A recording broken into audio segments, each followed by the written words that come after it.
5% tariff on all steel and aluminum imports into the country, including those sent in from Canada. So 1 o'clock Eastern is the appointed hour. But if you've become used to seeing the president in the Oval Office changing the United States with his black Sharpie, this may not look like that. As of now, there are no plans for cameras to be in the room for this signing of the executive order, but anything can change. So let's begin right there. CBC's Katie Simpson joins us live from there. So Katie, where does anyone stand right now with this latest tariff threat? I've reached out to senior Canadian government officials, and they say they've had no formal notification from the Trump administration about any sort of incoming tariffs. It's a similar situation in Mexico. The president of Mexico held a news conference this morning saying she had not had any formal notification. And leaders across the EU, they are saying they've not had any sort of formal notification that tariffs are coming. That doesn't mean that tariffs are not coming. It just means that everyone is waiting to see what Donald Trump is going to do. Canada is taking a wait-and-see approach in this moment because Canadian officials have become accustomed to threats made by Donald Trump, but you can't react to the threats. You got to see what it is on paper. So everyone is waiting to see and frantically updating the president, the White House website where these new executive orders are posted. Donald Trump's schedule today said he had an event in the Oval Office at 1 p.m. Eastern time, as you mentioned, Adrian, where he is expected to sign executive orders. At this time, it is closed to the press, but for now, we still don't know. Donald Trump made the announcement yesterday when he was on board Air Force One, confirming that he had planned to impose 25% tariffs on all imported steel and aluminum into the United States. This is something that in some corners is being welcomed, particularly domestic steel producers that have really struggled in recent years. However, there are loud concerns, as we hear every single time that, the T word is dropped, tariff. Tariff is just another form of a tax, and companies that deal with, really integrated supply chains, there are concerned that this is just going to raise the bottom line for them, and then they're eventually going to have to pass it on to consumers. So at this point, everyone really seems to be in a wait-and-see kind of mode. Until the details are on paper, until we get more specifics about how long it could take before these tariffs come into effect. We still don't know that. One thing on that, Adrian, there are a couple different avenues the president could take when it comes to tariffs. If it's anything like previous times, he could use sort of the guise of national security, and that could require a period of time to study the issue before the tariffs actually kick into effect. Or he could, we'll see, like Donald Trump can do whatever Donald Trump wants to do. Things are going to get challenged, obviously. But he could try and use the same lever he used with the broader tariffs for Canada and Mexico and use the Emergencies Act of 1977. So, and that is sort of unprecedented. Those tariffs are, of course, on pause at this moment. So the key things that Canadians need to know, one, we still don't have further clarity other than what Donald Trump said on Air Force One yesterday. Two, no one has been formally notified anything is actually coming, but that doesn't mean nothing's going to happen. And three, Canadian officials don't want to react until they actually have some paper to react to. But they don't want to react, but they certainly have precedent to rely on. I mean, I think we've been talking about tariffs for quite some time now, and Canadians at this point know that Trump imposed tariffs on these very things, right? Steel and aluminum during his first term in the Oval Office. We're talking about 2018. Can you remind everyone what happened then? How did that work out for Canada? Well, it was in the really crunch period of the renegotiation of NAFTA, and it was widely viewed by Canadian officials as sort of a way to sort of increase leverage on Canada and Mexico to get them to bend to the will of the Americans to agree to more favorable terms for the American negotiators during that process. It was in May of 2018 that those tariffs, 25% on steel, 10% on aluminum, came into effect, hitting both Canada and Mexico. Initially, it was thought when Canada, the United States, and Mexico finally reached an agreement around NAFTA, the new NAFTA, Mexico reaching an agreement a month before Canada did, that those tariffs would come off right away, and they didn't come off right away. They were still in place for several more months until May of 2019 it was, before they finally came off. And it was sort of seen at that moment as a way to sort of encourage both Canada and Mexico to go through the formal ratification process to get NAFTA 2.0 across the finish line. So Canadian companies have had to deal with this before. We saw Canada come up with a reciprocal sort of, tit-for-tat tariff target list. And so don't be surprised if that's what happens again. But in this moment, there still remains a great deal of uncertainty. Yeah, and that left its mark on this country's economy back then, too. All right, Katie Simpson, hang tight. I know you're just pressing refresh on that website. We'll get back to you soon. So here in this country, you know this, there's this feeling of outrage, a feeling of deja vu. As Katie mentioned, Canada has seen tariffs like these before. So, and again, it appears to be happening once more. CBC's Karina Roman joins us now live from Ottawa. So, Karina, can you walk through the latest Canadian reaction to these current threats?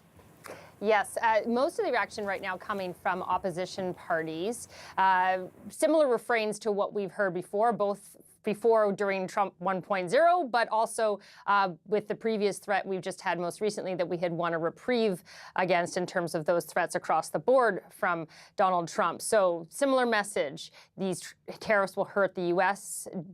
just like they will hurt Canada, especially in terms of the defense and auto sectors, that Canada will, of course, retaliate. And these are opposition parties, so they don't necessarily have the power to retaliate, but they're saying if they were in power, that's what they would do for sure.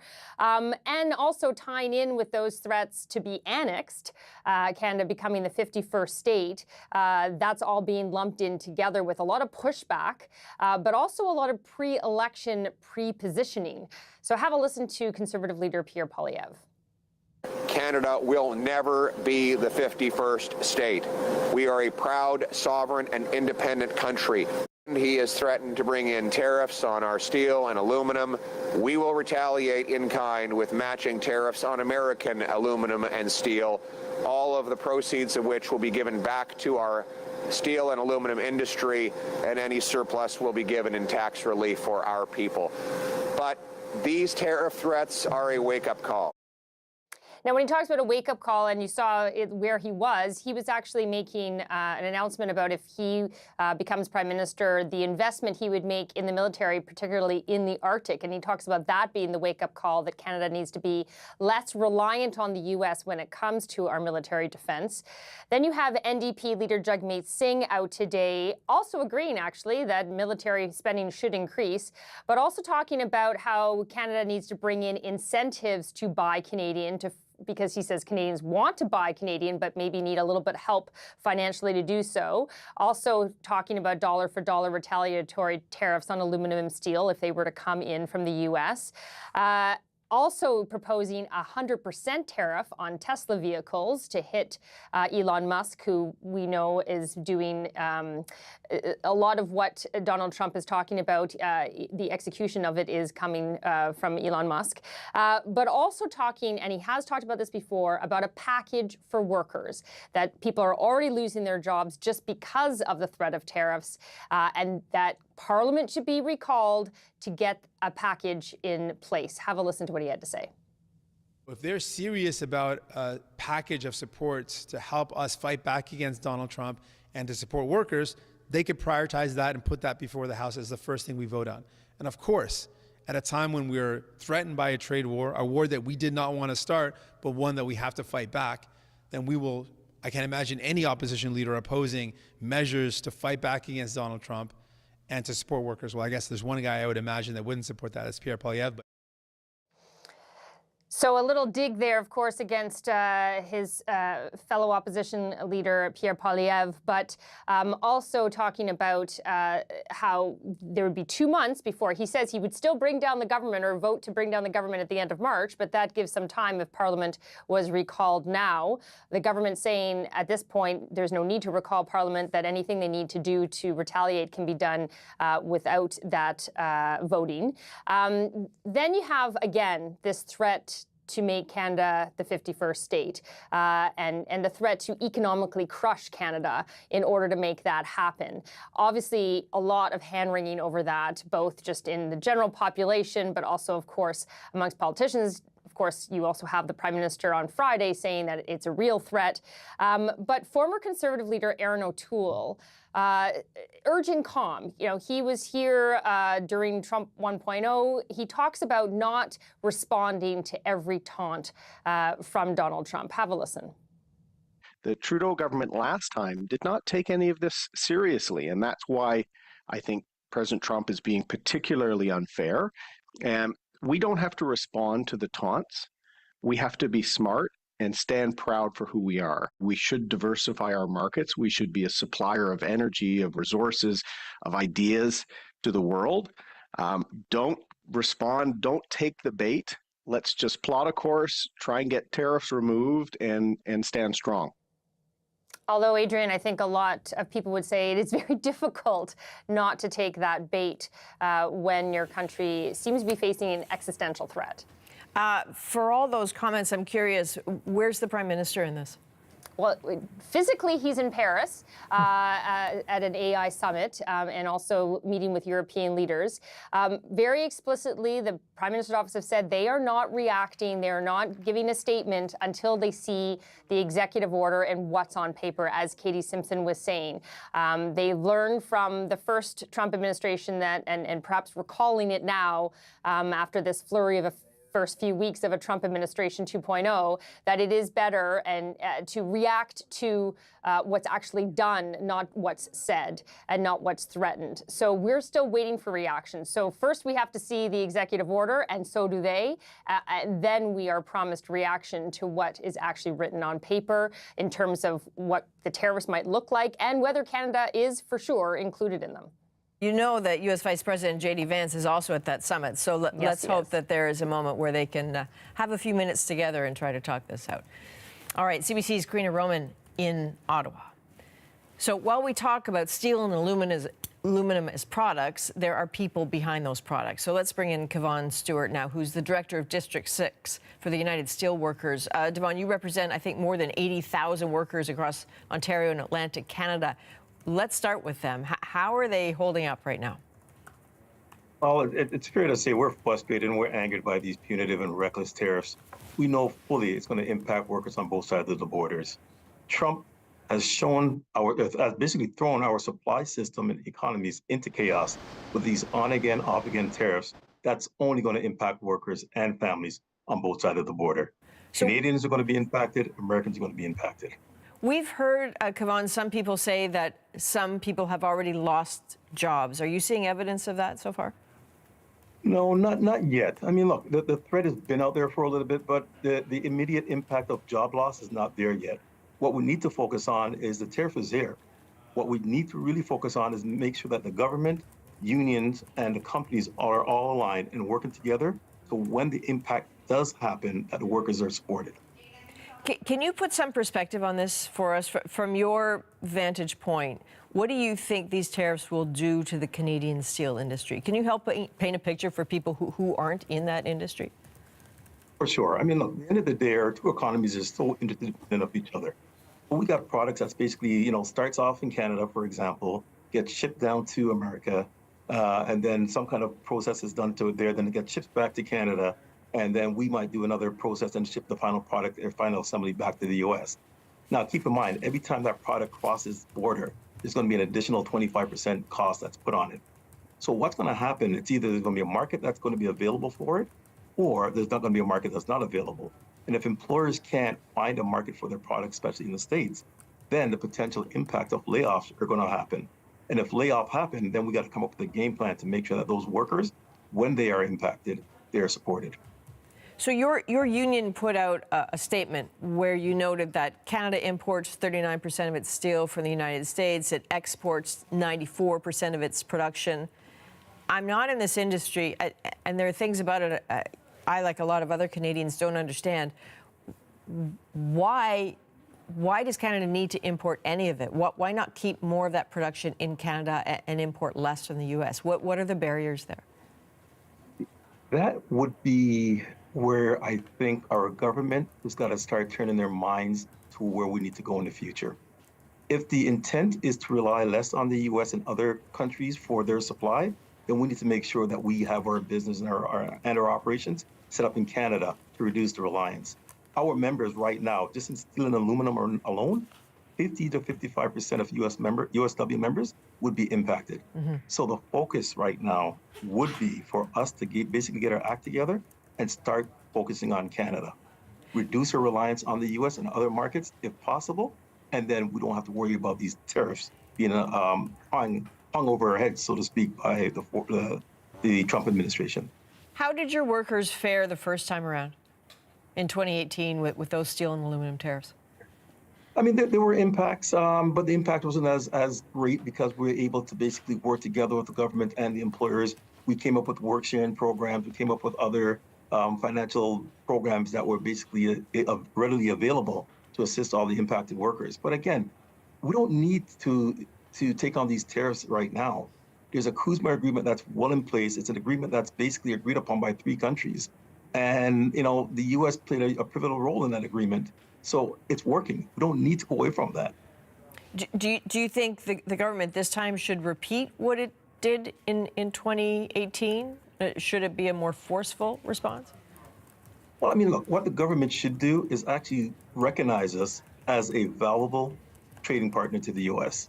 We're not the threat here. We're not the problem. Do we know that there's potential other countries that may be violating certain trade policies? For sure. And I think that's where attention should be focused on. But Canada is not the enemy here. Canada is an ally to the U.S. in these industries. It sure sounds like that's an approach that's been tried and hasn't made a mark yet, but sounds like a good idea to keep trying it. All right, Kevon Stewart now is the Director of District 6 for the United Steelworkers. Thank you, Kevon. Thank you. So I want to bring in Andrew Nichols, who's with us here throughout this afternoon, try to figure something out, because we've been talking about how we don't anticipate this being live, but maybe it will be live. What are you learning? Well, what I'm learning is just over the past few weeks, and I've been here often when we all of a sudden will get these, and this is just a little sort of inside baseball, but I mean, it kind of lets our viewers know how we get the information. So we have wires on our computer and we can see that Trump has clearly said something or he's done something. And so then we get that first, and then there's a pool of reporters and maybe one camera or a couple of cameras inside the Oval Office, and then they get that tape, and then it's kind of fed a little later. So we were learning today, we were talking in the makeup room and saying we're not sure whether we're even going to get tape or it's going to be a statement or nothing, or it'll be live. So now we're hearing that we expect maybe it in fact will be on camera, that it will be from the Oval Office. That's what we expect. Again, this can change. This is Donald Trump, very unpredictable, but we should and we could have those reporters who are with him and get the information about what he has decided to do, with a particular focus for us on what he does when it comes to Canada.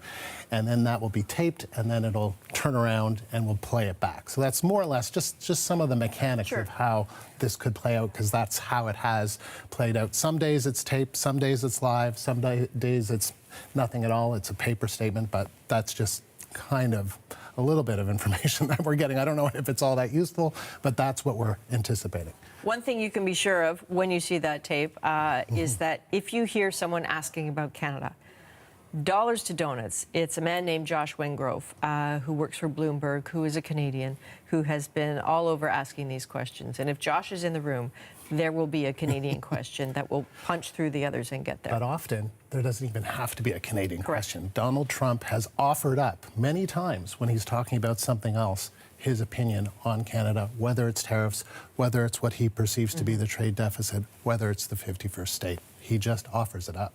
Yeah, it's on his mind. This conversation is not going away. All right, let's turn now to CBC's Catherine Cullen, who joins us from Ottawa with more on the potential impacts of these new tariffs. Again, steel, aluminum, allegedly. Let's see the Sharpie on paper first. But can we unpeel this onion? Catherine, what are the political ramifications of this?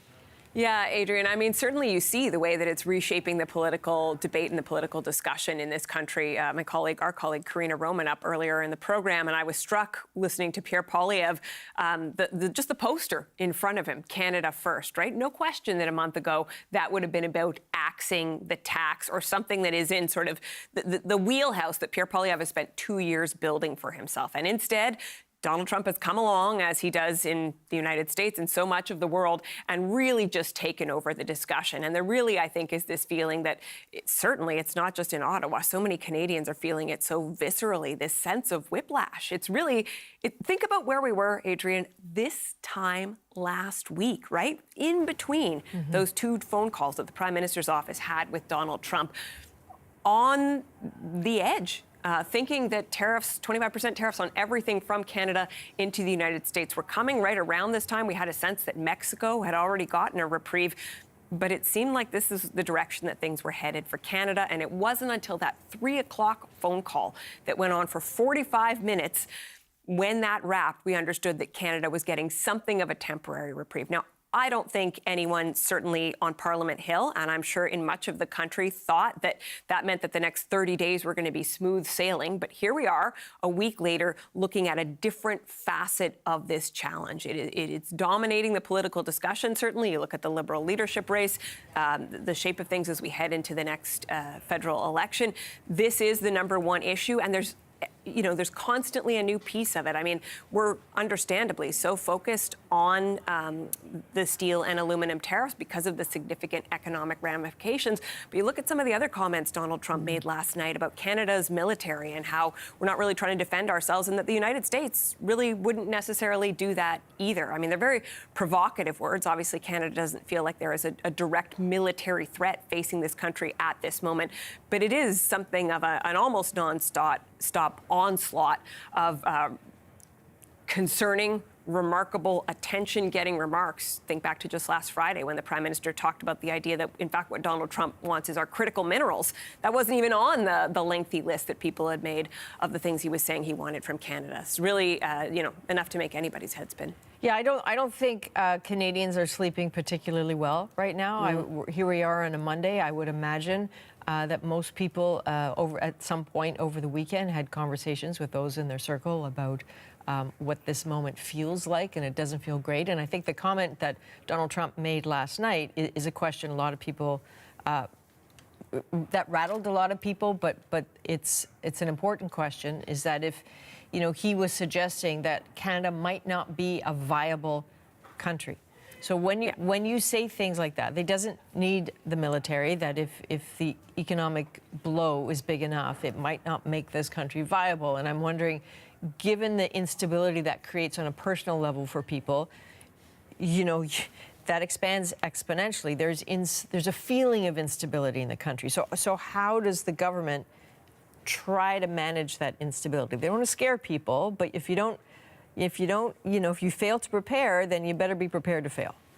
Yeah, I mean, and it's an interesting question because obviously for the government, and Justin Trudeau is a lame duck prime minister right now. Nonetheless, this is essentially all-consuming. It's true. He's in France right now at a summit about artificial intelligence. They are trying to put other issues on the agenda, but it is the only thing in the political conversation in Canada. And because the economic ramifications, it's not just about these shocking comments. It's about the reality. Even though Donald Trump didn't put that across-the-board 25% tariff in place last week, we have to understand that the things he is saying have very visceral economic implications, even in the interim, right? If you are a Canadian business and you are trying to make decisions about your future, if you're an American business, I mean, just the suppression of people potentially signing contracts, be it Americans outside the United States, Canadians trying to decide what their next step is. There are real-world economic consequences, even when he simply makes threats and doesn't pull the trigger. So certainly these issues are consuming. I think the question of how to react is a complex one. The Prime Minister said, this is a real threat. The radio show that I normally host, I'll be hosting Power and Politics today, but the radio show I normally host, The House, we talked to Public Safety Minister David McGuinty this weekend, who said he doesn't think that this is serious, right? So where is that line? What is it Canadians want to hear? They want to understand that the government is resolute, but to what extent do they need to prepare for something that is certainly almost an obsession of Donald Trump. Trump's a great interest of his, but where it's not clear whether there will be any follow-through or what that follow-through will look like. Okay. CBC's Catherine Cullen in Ottawa. Sure to be busy today. Thank you, Catherine. You're welcome. So this potential economic impact of the tariffs that is consuming Canadians, we need more information on this. So let's go to CBC's Anis Hadari, who is in Calgary. Anis, can you pull back for us? I know we keep talking about something that hasn't happened yet, but are you seeing evidence of an impact that is already there? I mean, what we're hearing from the industry is there's a lot of fear right away since last night. No one has really made big changes yet because we are still waiting to see what's in these executive orders and how Canada responds, because both the tariffs from the Trump administration and any potential counter tariffs from Canada will cost money for both producers and buyers on both sides of the border. And these are multi-billion-dollar industries with tens of thousands of jobs. I mean, if we talk about aluminum alone, their trade association says more than $10 billion of new unrecycled aluminum gets exported to the U.S. That's 93% of what Canada exports aluminum-wise. And a big majority of North American aluminum production is here in Canada as well. So in that industry alone, we are not just talking about the jobs and the money tied to aluminum in whether it's Quebec or the rest of Canada. There are a lot of things made of aluminum in North America, not just in Canada. The cost of all of those things could potentially go up, but we don't know by how much or when until we see this paperwork. If we talk about steel, $7 to $8 billion worth of steel leaves this country every year. A majority of that goes to the United States. There's just a lot of fear and uncertainty. And uncertainty is the word of the month, the year, perhaps, when it comes to business reporting and economics. There's been talk from various industry players, including the unions involved, that buy Canadian policies might try and make up for any lost exports to the United States. But one thing to keep in mind, Adrian, is the U.S. is a very big market. So it's hard to make up for lost American customers with Canadian customers. Instead, there are just fewer of us up here, Adrian. There are, but the resources in this country are so valuable, and it's clearly what the Americans at this point under this administration want. You were talking about aluminum. I mean, I might be wrong, but the Ford F-150, like the best-selling car for years in North America, has this aluminum frame. Where else would that come from but a country like Canada? Because they certainly, they do have aluminum smelting in the United States, but not that much. So it's hard, Anis, as a non-business person, to understand what the benefit is of tariffs on a product like aluminum, especially if they're across-the-board tariffs. Wouldn't that just make Canada's offering even more competitive with a low dollar if everybody who produces aluminum who exports to the U.S. is getting slapped with a tariff?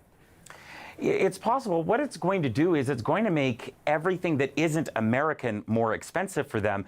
And the idea with a tariff like this is that it boosts American industry, that it provides an incentive, a desire for American businesses to do it themselves so they avoid that tariff. But there isn't a lot of American production of steel or aluminum right now, certainly not as much as there is here. So it will take years to build that back up. And in the meantime, American companies have to pay more for their raw materials. Just quickly to note, though, some companies that manufacture steel and aluminum in the States, they've seen their stock prices go up today. But things are still fluctuating. It's early. So we may see American industry see a benefit here, but not overall and not for a while. And one last question, Anis, forgive me if this is not something that you have information on as yet, but in terms of the impact on American businesses now, anecdotally we hear things like, oh, the parking lot at the Trader Joe's in Bellingham, Washington was empty of Canadian cars over the weekend. That's unusual. Are you hearing of any sort of real-world impact of sort of the Canadian fury and buy Canadian movement in the U.S.? We haven't seen anything that's specific in terms of hard numbers yet. We've heard the same sort of stories of, parking lots being empty, border crossings being a little less crowded than they used to be. When we talk about these tariffs specifically, if we look back to 2018, though, there were job losses on both sides of the border, and that also causes people to spend less money. So if people have that in their memories and their heads from a few years ago, it may be affecting their choices and how they're feeling today, Adrian. Absolutely. All right, CBC's Anis Haidari in Calgary. Thanks, Anis. You're welcome. So when we talk about steel, Canada has 13 steel plants. 6 of them operate in Ontario. This is an industry worth billions of dollars to the province of Ontario. So Trump's tariffs are expected to have a pretty profound impact in Ontario on thousands of workers and, of course, a broader economy. CBC's Megan Fitzpatrick joins us live in Toronto. So, Megan, talk to us a little bit more about Ontario's steel industry and its dependence on the U.S., because you're talking a lot of jobs here. A lot of jobs, a very important industry, Adrian, and one with a long history in this province. There are several plants, companies operating in this province, and several of them have been doing so for decades. So the industry is really important here, particularly to places like Hamilton, Ontario. It's kind of known as the heart of the steel industry in this province. It's home to big companies like Stelco and Dofasco. There's Algoma Steel up in Sault Ste. Marie. So it is an important industry here, and they are bracing for these tariffs, and they have been for quite some time, since Trump started threatening these 25% tariffs last fall after he was elected. So they're bracing for impact, really, Adrian, but still hoping in a way that Canada might be able to get some kind of exemption to these tariffs. That's what we're hearing from one of the industry associations, the Canadian Steel Producers Association, Catherine Cobden, who was on News Network earlier, saying if Canada isn't able to get an exemption for steel, then the focus would shift to mitigating the impacts of these tariffs. And she did describe them as devastating. That's what she said they would be, what they would mean to the industry nationwide. But again, with so many jobs here in this province, it is believed that Ontario would be severely impacted. Now, she is saying if these tariffs are put in place today by Donald Trump, that Canada should respond strongly with retaliatory tariffs. Here's more of what we're hearing from her association. As the U.S. shuts its borders to everyone, we're going to be highly exposed to more unfair trade. So we're actually going to see a doubling down effect in our market. We'll have lost the U.S. access, and we will have more unfairly traded imports flooding our market. So that's an interesting point there. She's been saying, Adrian, that Canada and the U.S. have been working quite well together in recent years and become even more integrated.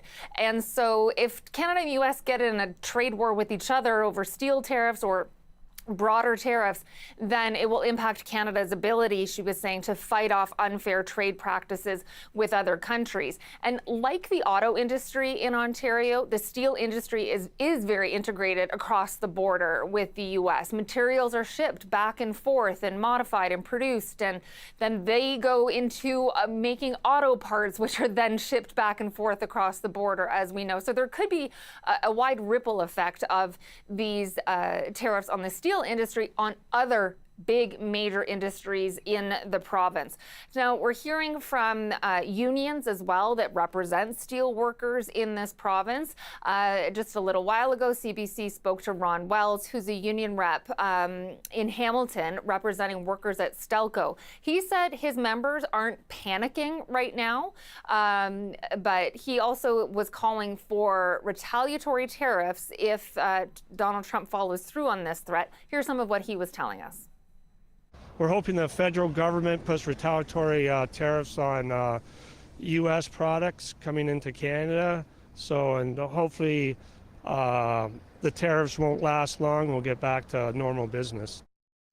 Now, he was saying his members aren't particularly panicking right now, Adrian, because Stelco was actually bought by an American company called Cleveland Cliffs. And as part of that deal, they made a commitment not to reduce the workforce for a couple of years. So Wells was saying he is hopeful that they live up to that agreement. He said the concern he's hearing from his members is a broader concern about life getting more expensive, about inflation. If Canada and the U.S. do get in this broader trade war, that things will get more expensive, and that obviously will impact their workers as it would all Canadians. So we're hearing these kinds of concerns. A lot of people, though, right now, Adrian, just saying they're waiting and watching to see what's in that executive order, when these tariffs might take effect, if indeed Donald Trump does follow through on them. The United Steelworkers Union also putting out a statement saying that these would be foolish measures that would threaten thousands of jobs, disrupt supply chains, and jeopardize decades of economic cooperation. And they'd like to see Canada's federal government make a commitment to use only Canadian steel in any public infrastructure projects. Well, that is a conversation that is being echoed across the country. I mean, fill in the blank for the product. Let's see how feasible that is. All right, CBC's Megan Fitzpatrick in Toronto. So for more on the impact of these tariffs, potential tariffs, we've reached Rahim Molu in Toronto, who's the managing director and owner of Conquest Steel, which is a steel product manufacturing company. Rahim, thank you for being with us. Really need your perspective here. I keep hearing people say that there is already an effect, even though the tariffs haven't come into place. How is that playing out for you? What are you seeing, sir? Well, first, thank you for having me. It's a pleasure to be on. I think it's a really important issue that could change the country in a significant way. To give you a sense of the impact that we've encountered in our business so far, we've had U.S. distributors outright cancel purchase orders, leaving us stuck with a significant amount of inventory. We're also seeing our Canadian distributors that ship to the U.S. decide to no longer ship to the U.S. for the time being, just because of the current climate. What is the monetary value of that? Because that doesn't sound good at all. No, I mean, it's extremely worrisome. It's difficult to peg an exact monetary value on it. I would say at this point, I think we've already expected a 25% drop in sales from orders that have fallen through. It hits us even harder because we were in the midst of expanding into the U.S. market, and we had made the decision to keep our manufacturing facility in Canada in order to support the economy over here and hopefully create more jobs and ship to the U.S. instead of having a facility over there.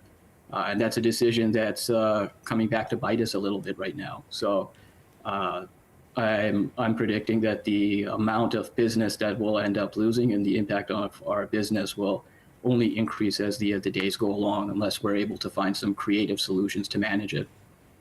Well, you say it's a decision that come back to bite you. I mean, certainly this is the moment where Donald Trump would say, then bring your business to the United States and you won't have a problem. Has that been a conversation, as hard as it might be for your heart? Has that actually been a conversation you've been having? No, I mean, we're a Canadian company. We believe in Canada. We believe in the economy and the market here. And personally, we believe that this is a time where Canada needs its best and brightest to stay and fight for what it means to be Canadian. So although we could be in the midst of an economic war, I, for one, intend to do anything I can to support the country. And that includes staying here and not packing up and trying to move to greener pastures. And I suppose when you speak, you speak with the wisdom of having been through this before, really, in 2018 during the last Trump administration. Do these situations compare? And I'm wondering what the most important thing is you learned in 2018. I think, going back to 2018, it really felt like a blip in the road, whereas this time it kind of feels more definitive and more like an end of the road. In the last 3 weeks, the amount of yo-yoing has certainly made it difficult to navigate the current circumstances.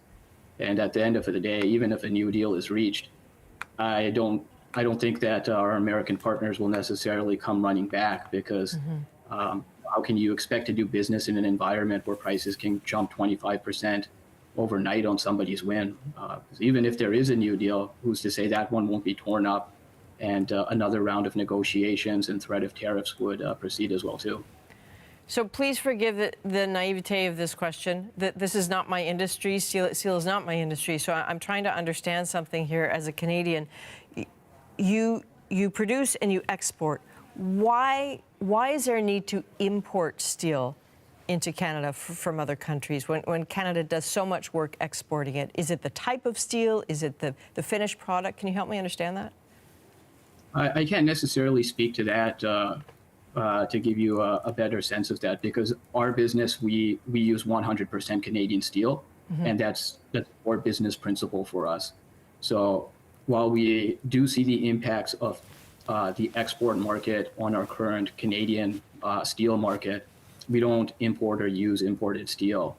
I couldn't really speak to companies that choose to use imported steel. Okay, that's fair. So at this point, do you think anything has been done to safeguard the steel industry since those initial tariffs and since the warnings that Canada started getting, even a few months ago, that this was coming again? Unfortunately, I don't think too much has really been done. I don't think it's a secret that a lot of Canadian manufacturing has moved overseas into other countries, and it's disappointing to see. At this point, I think, regardless of whether the tariffs actually go through or not, should be a wake-up call to the country, because in order for us to really thrive, I believe that a strong manufacturing sector is crucial to that. And we'd definitely like to see more support, and the government and Canadians embrace Canadian manufacturing even more. When you say more support, to you, does that look like counter tariffs?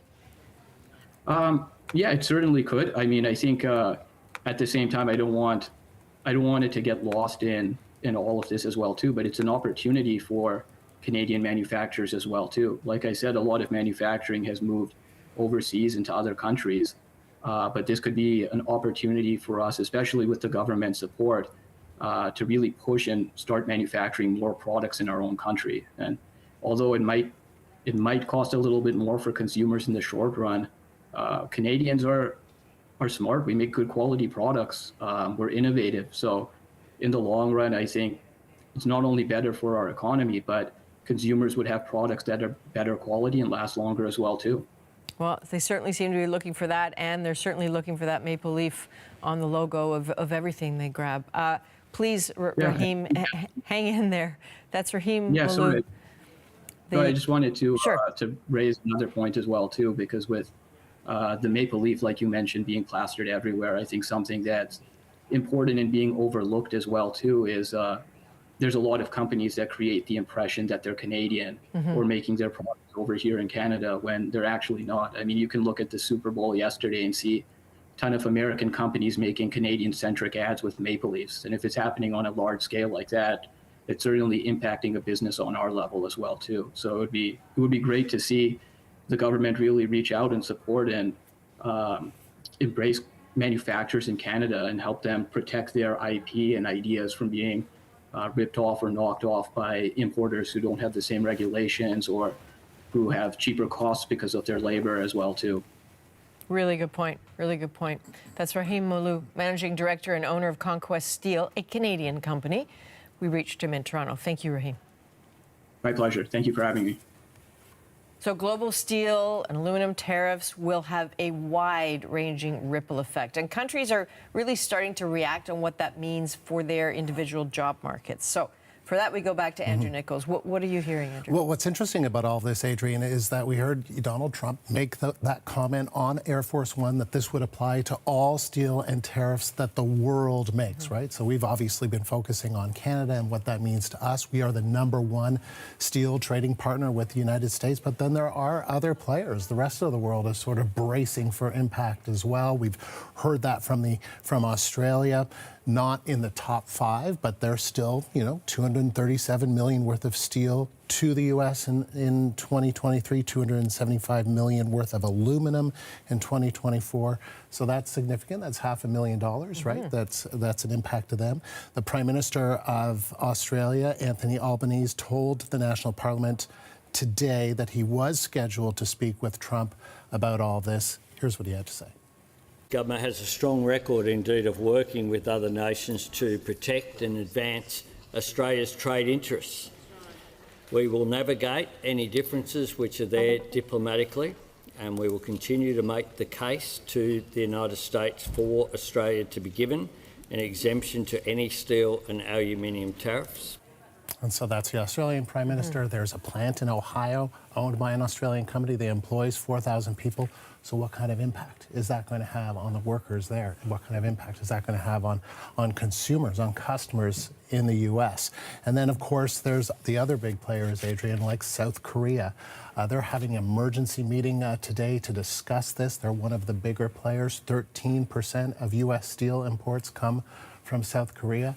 We were talking earlier about Japan and Nippon, Japan's largest steel maker, Nippon Steel, that Joe Biden had banned them from buying U.S. steel, right? And so Donald Trump has actually said, look, maybe you can have an investment. I think that's what his words were like, we can have an investment in U.S. steel.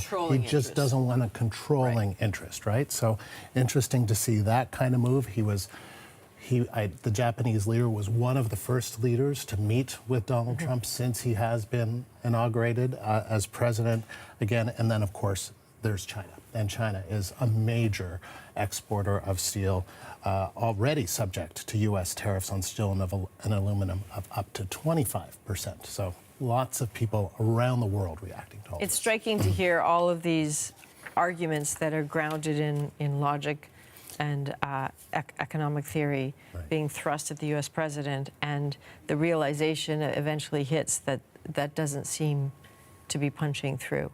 It's not actually interested in that at the moment. Right. Thank you for that. I know you're going to keep looking here. So right now, as we know, Prime Minister Justin Trudeau is in France. He's at this 2-day international summit on artificial intelligence, and at this point, he hasn't publicly responded to Donald Trump's latest threat of this 25% tariff on steel and aluminum products.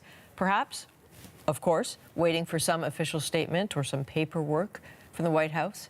CBC's Ashley Burke is in Paris with more on the rest of the Prime Minister's trip. As Donald Trump escalates his tariff threats, the Prime Minister is here in Paris pitching Canada on the international stage. He spoke at an artificial intelligence summit that world leaders, including U.S. Vice President J.D. Vance, are attending. Trudeau described Canada as a strong and reliable partner when it comes to AI. We have the critical minerals needed to build this technological revolution, specialized semiconductor expertise, and one of the world's cleanest electricity grids. And yes, we're reasonable and always polite.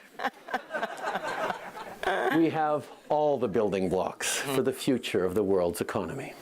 Trudeau is trying to diversify trade so Canada is less reliant on the U.S. at a critical time. But the Prime Minister has not commented yet on Trump's latest threat to impose a 25% tariff on all aluminum and steel coming into the U.S., including from Canada. He walked by us last night without answering any of our questions. Canada's ambassador to France and special envoy to Europe says the government will respond if Trump issues an executive order. Stéphane Dion also said Trump shouldn't threaten his neighbors. You know that according to international law, it's not only to invade a neighbor that is against international law and the Charter of the UN, it is to threaten. So we are against that, of course. So you think the Americans have broken international law then? So you must think the Americans have broken international law. I'm just saying that in order to respect international law, you don't threaten your neighbors by invasion. Dion's referring to Trump's threats to take over Greenland. The U.S. president has also pushed for Canada to become America's 51st state. Next on Trudeau's agenda, he's attending a reception at the summit where he could run into J.D. Vance. Ashley Burke, CBC News, Paris. So obviously European countries are also keeping a wary eye on the latest steel and aluminum tariff threat. The EU sees no justification for the imposition of tariffs on its exports. We will react to protect the interests of European businesses, workers and consumers from unjustified measures. So that's the European Commission spokesperson who says that so far Brussels hasn't received any official notification about the imposition of additional U.S. tariffs, and he adds it won't respond to broad announcements without some details or written clarification. That's something all countries can relate to. To China now, where new tariffs begin today, right now, on select U.S. goods. They are in retaliation to a 10% duty imposed by the U.S. on all Chinese goods that came into effect a week ago. Journalist Yenna Lee has more from Beijing. Well, U.S. coal, crude oil, farm equipment, pickup trucks, all now, in theory, cost more here in China. Although, of course, some companies may have some stock they bought at former prices, so the effect might not be immediate. But the general direction we're heading towards isn't good news for U.S. companies that make and export these products. Here's how the spokesperson from China's foreign ministry announced those tariffs. The United States has imposed a 10% tariff on Chinese goods on the grounds of the fentanyl issue. China is strongly dissatisfied with this and firmly opposes it. The measures China has taken are necessary to safeguard its legitimate rights and interests. Clearly tit-for-tat measures there then. The Chinese tariffs cover some $14 billion worth of goods. Plus, Beijing has promised other actions to a probe into Google, export controls on critical minerals as well. Analysts, though, say that these retaliatory moves were crafted to warn Washington, but not cause too much harm immediately in order to create space for a new deal. But Presidents Xi and Trump have yet to have a phone call to negotiate. Donald Trump, in fact, has said he's in no rush at all to have that conversation. Beijing is warning that all this talk of tariffs could hamper future cooperation in counter-narcotics. Indeed, if before China might have turned a blind eye to this industry, under the Biden administration, anti-drug trafficking had become a rare area of cooperation between the two countries. Last year, in fact, Chinese officials put in place new regulations to curb the export of what are known as precursor chemicals, the ingredients are necessary to make fentanyl. So some efforts had clearly started, but the Trump administration says this is just not enough. Observers, though, point out that fentanyl could just be a pretext for the U.S. president's tariff obsession. It's been the same with Mexico. It's been the same with Canada. No one knows just what the U.S. president is thinking exactly, nor just how far he'll go. But one thing is true. Beijing is prepared for round two of this trade war, as China is no stranger to Trump tariffs. For now, the U.S. is 10% across-the-board duty, and Beijing's rather muted reaction to this have almost been reasonable given their history. Real trouble could start, though, if negotiations hit a dead end, kicking off a spiral of escalation. Indeed. All right, journalist Yenna Lee in Beijing. So let's turn back to this country and the CBC's Catherine Cullen in Ottawa. So, Catherine, I mean, we've been talking about this before, right? There's fear, there's uncertainty across this country. It's kind of reshaping the political discussion in Canada. Politicians seem to be genuinely scrambling for both airtime and answers. And what is your read of how this is playing out in Ottawa, and what's not getting done because of this?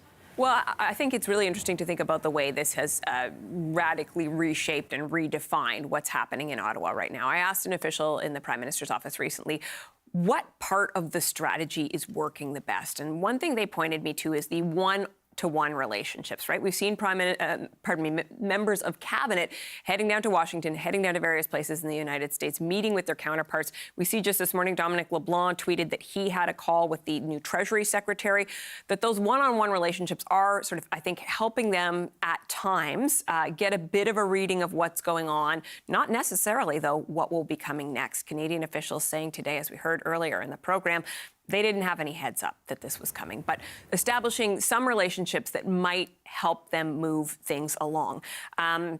In addition to that, you see things like these regular calls with the premiers. There was a big meeting here in Ottawa not too long ago with the premier, something they've been demanding for some time.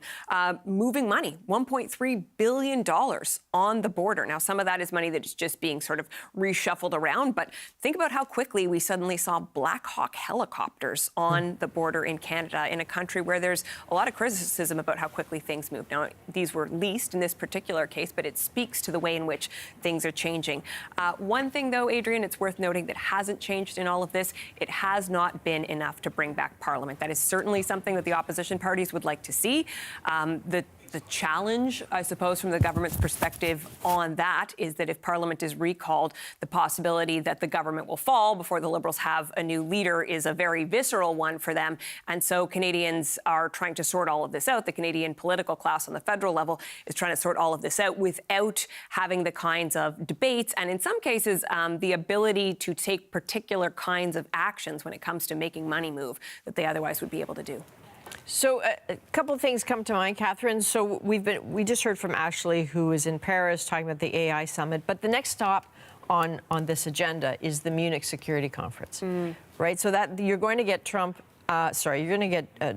Justin Trudeau and J.D. Vance in the room there as well. Security is a line that keeps being used from Washington about why all of this is necessary. What are you hearing about what may matter at that conference? Well, I mean, there's no question. I think it raises an interesting question, perhaps not the principal one that they'll be discussing at the conference, but about what security means. And again, we come back to Donald Trump, right? Recall, I believe it was a news conference at Mar-a-Lago where a reporter asked him whether military force would be how he would make Canada a 51st state. And he said, no, economic force. I mean, the security question that is most visceral for Canada right now is one, yes, perhaps of sovereignty, but certainly of the well-being of our economy. And again, I think it is important. I know Canadians are following this very closely, but to think about the scale of the economic damage that Donald Trump has threatened to impose upon Canadians. I want to again harken back to a week ago where we were talking about widespread 25% tariffs on everything that was sent to the United States, with that exception of the lower tariffs for Canadian energy exports. I saw one estimate that said 600,000 jobs would be lost in a moment like that. Now, would the government step in and try to help people out? Yes, certainly. But I think that question of economic security and our economic well-being, we need to understand that that is at the forefront. But if you want to talk about security in the more traditional sense, we're talking about our well-being, our safety, our military. That, too, has been very much front and center. And then we go back to the previous Trump administration. I mean, this idea that he is unhappy with the extent to which countries are participating in NATO. Canada, for years, has not been meeting its NATO obligations, right? That 2% of GDP. It's only in recent months that Canada has made the commitment, okay, we're saying it now, we are going to get there. Yes, this is a commitment we made years ago, but 2032 was initially the objective that the Canadian government had set. Although when I interviewed the now former U.S. ambassador to Canada, David Cohen, he told me behind the scenes, Canadian officials are like, guess what? We can do that a little bit faster. Don't you worry. We're finding out how much faster now as Canadian officials talk about this happening in the span of the next 2 years. But again, not necessarily enough to make Donald Trump happy. And some very visceral questions for Canadians, too. You can spend a lot of money, but part of this is about recruitment as well, having people to, fulfill these roles. And that's a real challenge for the Canadian forces as well. So what you were just saying before about the military force versus economic force, that line that Donald Trump offered on Air Force One, that without sort of the I'm paraphrasing here, but without the economic cooperation of the United States well, he said Canada is not a viable country.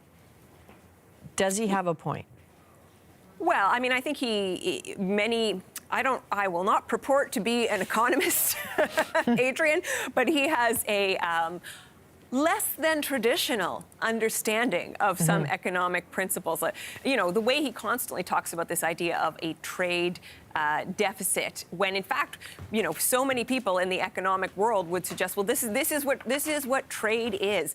I think one of the interesting things as citizens, as we think about this moment and what is happening right now, I am of an age, without dating myself here, where I don't really truly remember a heated political debate over free trade. There's generations of Canadians that have grown up not really thinking about these issues. The Francis Fukuyama, the end of history, right? Everybody was going to come around to democracy and capitalism. We were all going to trade with each other, and this world of globalism. This was the reality that we were headed towards. And now I think we're finding out that some of those concerns did not die. They simply went underground. And for some people, folks in the U.S. Rust Belt, for instance, they have been very visceral concerns all along. But now they've sort of emerged up out of the earth in the form of the economic agenda that Donald Trump is advancing, catching a lot of people off guard. I mean, the problem is we're not in the 1980s anymore. The world is so interconnected. You hear time and time again, CBC, anywhere else that you choose to tune into coverage, how a car is made, right? Up to 8 times going across the border. You name it, semiconductors, any number of things. We are so integrated. And there is something fascinating about how Donald Trump is advancing at once an isolationist view of the world. You know, America first, bring everything onshore. We don't need them for cars. We'll do it here. And at the same time, this expansionist agenda, which is not something we saw last time, right? The desire, this sort of coveting of Canada in this very particular way. And so there's a lot, I think.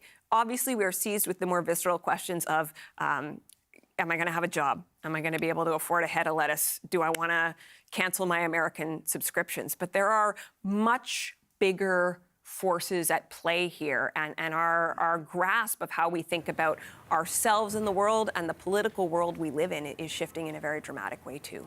Wow. Well, definitely Power and Politics is a must-watch today. CBC's Catherine Cullen in Ottawa. Obviously, you can catch Catherine hosting Power and Politics all this week here on CBC News Network. Don't forget to listen to The House on the weekend.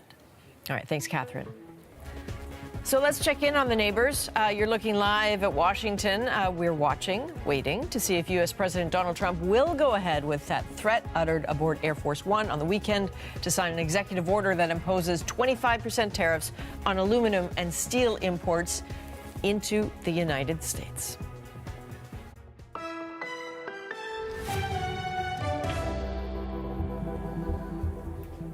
All right, hello, I'm Adrienne Arsenault. You're watching an ongoing special coverage on CBC News Network. So we are watching and waiting, of course, because it was yesterday that the U.S. president said he would slap tariffs on all steel and aluminum imports, including from Canada.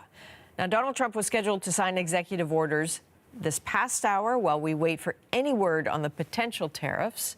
Let's bring in CBC's Richard Madden from Washington. So, Richard, didn't see anything happening in front of the cameras, didn't see any red alerts on the wires over the last hour. Have no idea where the president's been. What's he up to?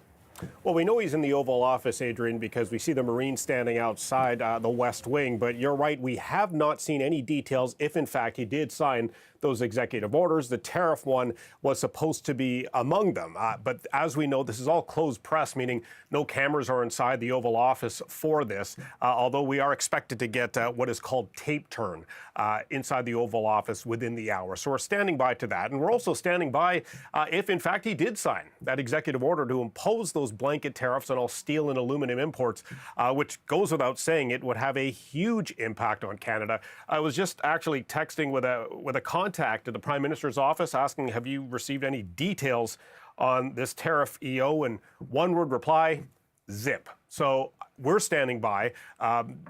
Countries around the world are standing by to see what would be in these details of this executive order. But as Catherine noted in the last hour, this is all part of President Trump's dramatic overhaul of trade policy. And it's a real further test of America's relationship with his continental neighbors, because for decades, and we've been saying this, Canadian steel has been used to build America's bridges, roads, high-rises, homes, military, all sorts of things. So slapping these 25% tariffs would have a damaging economic effect on these Canadian industries. But here in the U.S., we're seeing Trump using these tariffs to help bolster domestic production.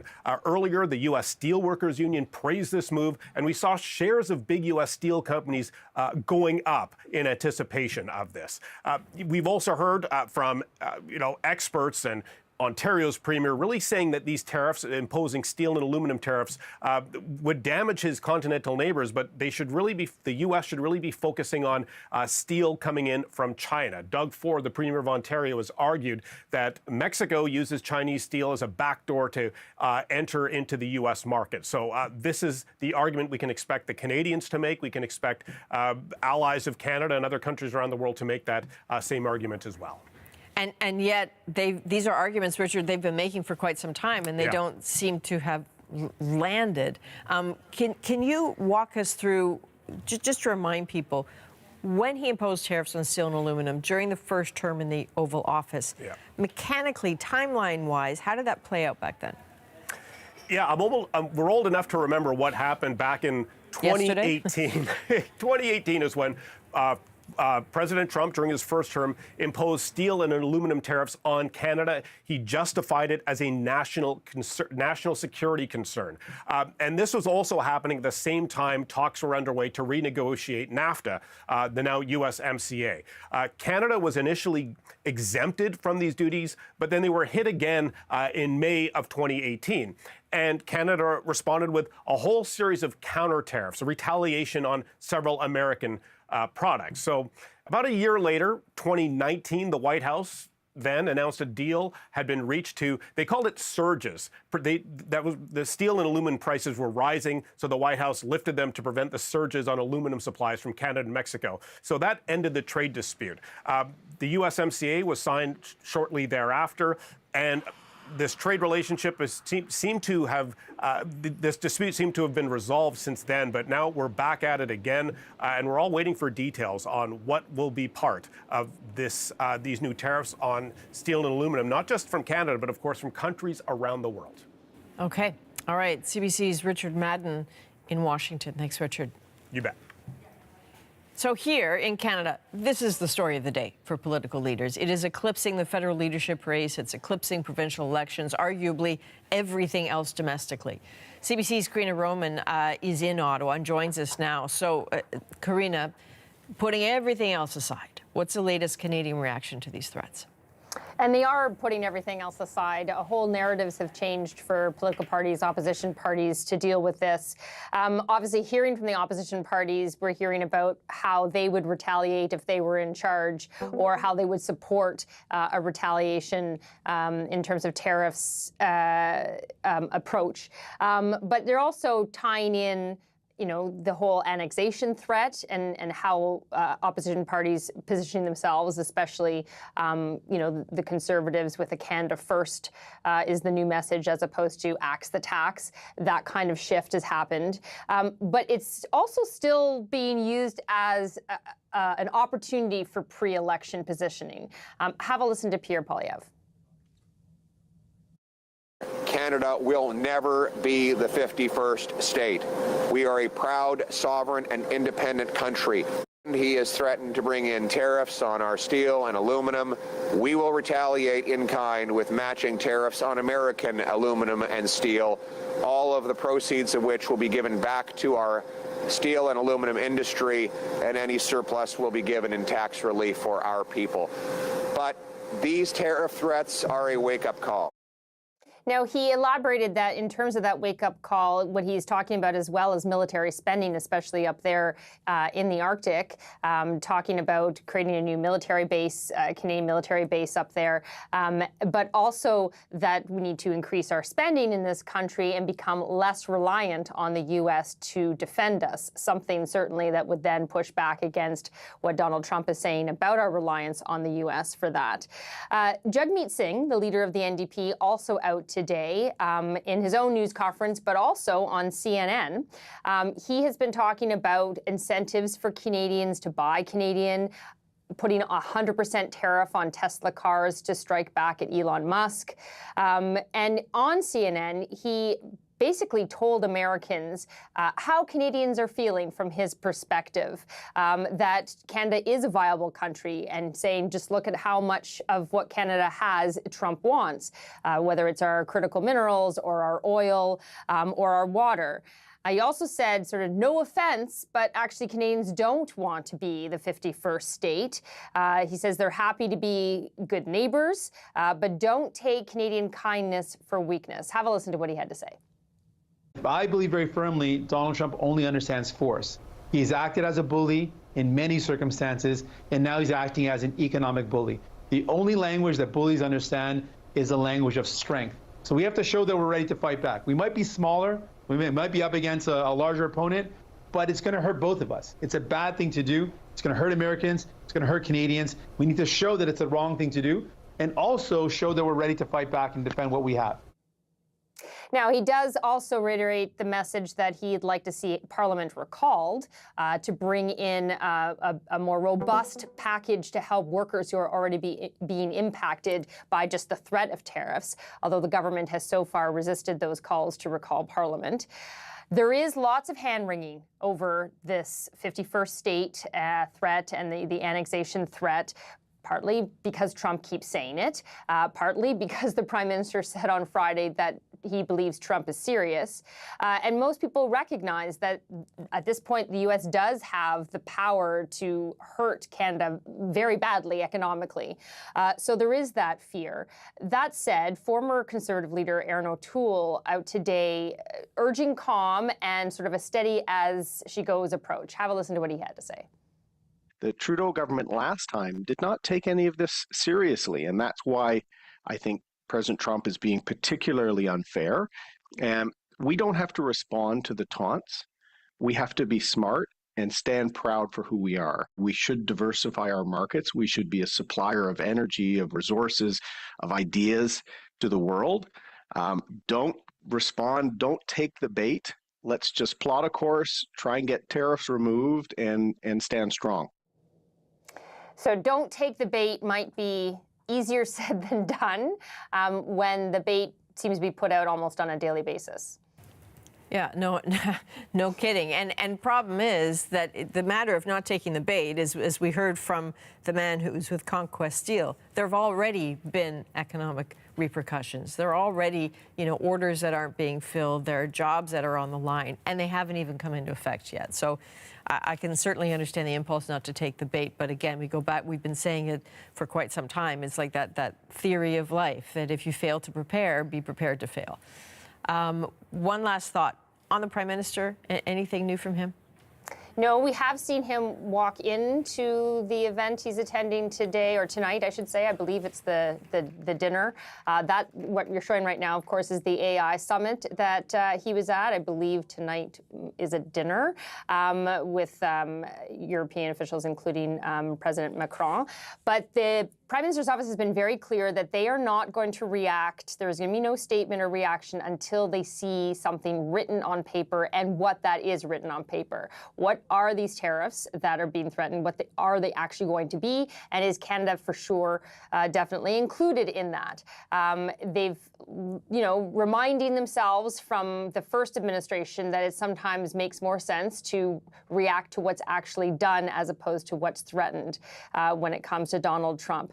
But meanwhile, while we wait for the executive order that may or may not come when we least expect it, and therefore reaction from the Prime Minister's office, you still have that charm offensive, as I've been calling it, from Canadian politicians, Canadian business leaders, provincial premiers, talking to their counterparts and their contacts in the U.S. Just today, we hear that Dominic LeBlanc, our finance minister, speaking to his American counterpart today. We know the premiers are in Washington this week. So that work continues. First of all, because we're still facing a March 4th deadline on the 30-day reprieve on the across the board 25% tariffs that Canada was facing from the U.S.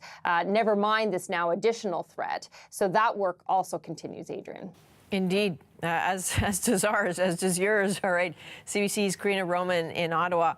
So we, to all the uncertainty we keep talking about, you heard Richard Madden say earlier that the Marine is standing by at the portico of the West Wing. That means Donald Trump is in the Oval Office. We're starting to see wire copy that he's expected to issue pardons this afternoon, including one for ex-Illinois Governor Rod Blagojevich, who is a man who had been sentenced to a number of years for corruption. Donald Trump had commuted his sentence.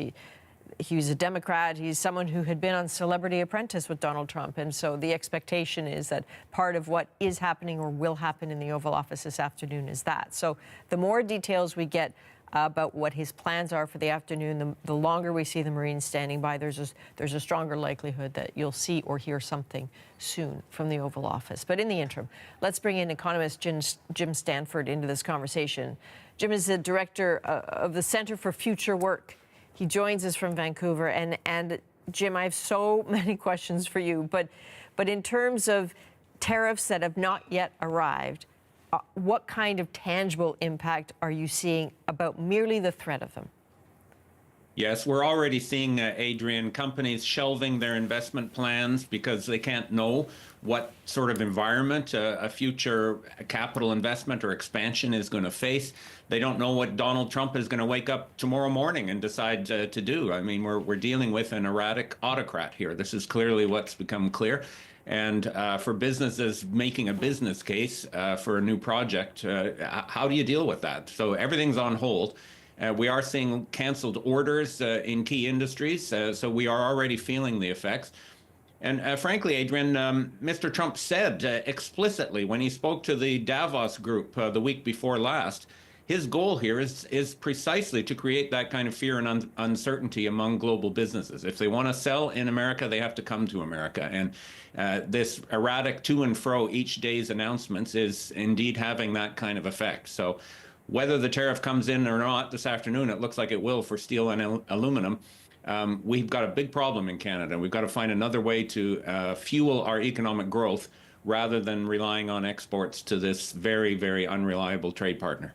Okay, so let's talk about that last point in particular. And I keep coming back to the sentence only because as a Canadian, it sort of sent a chill up my spine that when he said on Air Force One that without the cooperation of economic cooperation without the United States, Canada is not a viable country.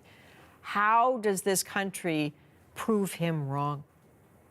Oh, we've proven him wrong for most of our history. And in a way, Adrian, this is a bit of a history lesson for Canadians. The whole idea that the northern part of the hemisphere could somehow be separate, more than just a kind of a hinterland of the United States, is a challenge that we faced from Confederation or even before Confederation. And we have faced it in the past. We faced it with a national policy early in Confederation when the early idea of free trade with the United States failed. So we built industries, we built east-west infrastructure, we had transportation, we had a strategy. We did similar things during the two world wars and after World War II. We built industries, we had a whole strategy. C.D. Howe was the minister of everything and helped us build industries that, sure, exported to the U.S., but did all kinds of other things. First and foremost, producing stuff for Canadians. We tend in Canada to get, I think, maybe a bit obsessed with international trade. It's obviously important to us. But 80% of our GDP doesn't cross national borders. 80% of our GDP is what we produce here in Canada by Canadians for Canadians. So we absolutely have the capacity to run an independent country. And now we're going to have to learn how to do it again. So when we learn how to do it again, what's the first thing we need to do? Like, what's going to work? I mean, I know I'm asking you a crazy question, but what does your gut tell you is going to work? Yeah, I think there's a lot of things that are going to have to come together. First of all, we're going to have to provide some emergency assistance for export industries to help them survive this chaos and retool and reorient their operations to serve other markets, including here in Canada. And we're going to have to provide big support for workers, of course, who are going to be displaced. My guess is if the full tariffs go ahead in March or sometime after that, we'll see 1 million job losses in export industries. And we're going to need, something similar to what we did during the COVID pandemic to help those workers survive and not lose their homes and so on. The bigger, longer run challenge is going to be to reorient the whole focus of our economic development. We can no longer say, come to Canada, it's a great place, and by the way, we're next door to the United States and you can sell your stuff there. That argument doesn't work anymore. It's got to be, come to Canada, it's a great place, and there's good opportunities right here for technology, for manufacturing, for services. So that will be harder, and it's going to require the input of all regions, of all premiers. We're going to need infrastructure, we're going to need skills, we're going to need capital, we're going to need very hands-on government policy. I kind of wish we could reincarnate C.D. Howe. He sort of had a vision like this in the early decades after World War II. And we're going to need something similar, because this is a war. This is an economic war that has been declared on Canada by a man in the States who is centralizing power and is prepared to hurt anybody, friend or foe, any morning when he wakes up. And that is obviously not a tenable situation for us to do business in. In this war, is one of the balls in the musket for Canada a low Canadian dollar? Because it sure looks like the dollar is feeling some serious downward pressure. In a strange way, Jim, does that make investing in this country, regardless of access to our neighbors right now, does that make investing in this country attractive, or is that not enough? It certainly helps, Adrian, and this is the irony. You know, there's some, I think, Americans supporting Trump who say, see, look how much we're hurting Canada. Their dollar is down. Well, it absolutely defeats, to some extent, the purpose of Trump's tariffs. You know, our dollar has fallen by about 8% over the last year, not just because of the tariffs uncertainty, but because of interest rate differentials and other factors. Well, that's a third of the 25% tariff right there, Adrian, that's been cushioned by the flexible dollar. And we'll see the dollar fall further in the future. Obviously, that makes it more expensive to go to Florida if you're a snowbird. Guess what? You shouldn't be going to Florida anyway right now. So find somewhere to try and stay warm in Canada and stay here. And the same goes for every other purchase that businesses or consumers are making. It helps make the Buy Canadian argument look more attractive and helps put more pressure on American companies. The greatest irony, Adrian, in this is the biggest victims are the Americans themselves. They're absolutely shooting themselves in the foot. Aluminum, for example, they hardly produce very much aluminum anymore. Over half of their imports come from Canada. If Mr. Trump puts a 25% tariff on our aluminum, everything Americans buy with aluminum in it, from soft drink cans to cars and computers, is going to become substantially more expensive. And they will still have to keep buying our aluminum because right now they're so dependent on our supply. In the long run, maybe they think they can, you know, bring back aluminum smelters to America, which left for all kinds of reasons. But in the short run, it's going to hurt Americans, frankly, more than it hurts us. But apparently, that logic doesn't work with Mr. Trump. And there's my question. Solid argument. Why doesn't it land? Yeah, he's playing a different game. His goal here is not to improve America's economy. His goal is perhaps to strengthen his position in American politics. And, you know, this whole tariff argument came up during the election because he figured it was a ticket to victory. And to some extent, he was right. And perhaps bigger power designs, potentially including territorial expansion. So this is not about economic logic, and I'm not naive enough to think that the economic arguments will get him to change his mind. We should be prepared to make them, but we should also be confident that this is going to hurt them as much as it hurts us. Proportionately, they're obviously bigger, so they can, you know, in a way, shrug it off more than we can. But there's still going to be significant pain in many American industries, many American border states. And in the long run, hopefully, that changes the politics in America.